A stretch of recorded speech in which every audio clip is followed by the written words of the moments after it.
Je crois bien que le soir où je suis allée chez Gatsby pour la première fois, j'étais l'une des rares personnes qui eussent été invitées dans les formes. Les gens n'étaient pas invités chez Gatsby, ils allaient chez lui tout simplement. Ils montaient dans des automobiles qui les emmenaient à Long Island et finissaient par se retrouver devant sa porte.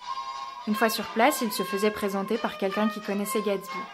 Après quoi, ils se comportaient selon les règles qu'on estime généralement être celles d'un parc d'attractions. Il leur arrivait de venir et de repartir sans même avoir fait la connaissance de Gatsby. Ils étaient venus à la fête avec une simplicité de cœur qui valait billet d'entrée. J'avais été, moi, bel et bien invitée. Ce samedi-là, tôt dans la matinée, un chauffeur en livrée couleur d'œuf de rouge-gorge avait traversé ma pelouse avec un carton étonnamment cérémonieux de son patron. Disons que je ferais un très grand honneur à Gatsby si j'acceptais d'assister à la petite réception qu'il organisait le soir même.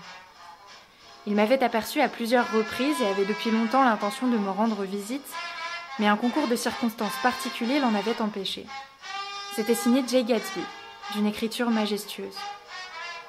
Vêtue de flanelle blanche, j'ai marché jusqu'à sa pelouse un peu après 7 heures et me suis mise à errer, plutôt mal à l'aise parmi les remous et les tourbillons de gens que je ne connaissais pas, même si je croisais ici et là un visage que j'avais remarqué dans le train de New York. Je fus tout de suite frappée par le nombre de jeunes Anglais éparpillés sur la pelouse, tous très bien habillés, l'air un peu affamés qui parlaient à voix basse, gravement, à de robustes et prospères Américains. J'étais sûre que tous vendaient quelque chose, des titres, des assurances ou des automobiles.